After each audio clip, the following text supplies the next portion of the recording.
kli he khoa za ka rotun bom tu hau tel nan num lau mo boy parian trần lành mang hi a har câu bầu chân ốc đằng cả ngày tí lâu boy pa bia thiang da tí lâu chun kanun na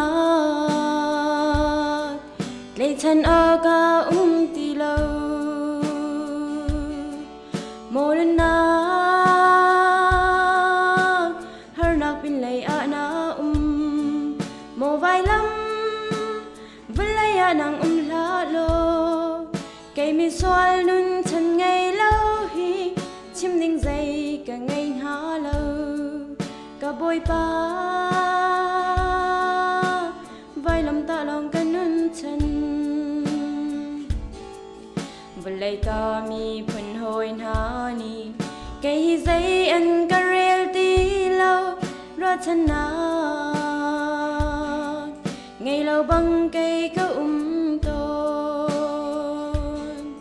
lung dang nak pin lay ka ba kin vai lam in no thang chu ka thei ka thon na khi vai lam bia chu asi Molen na har nak bin lay ana mo vai lam velaya nang la lo kay mi soal nun chan ngày lâu hi chim ding dây cả ngày ha lâu cả bôi pa vai lam ta long cả nun chan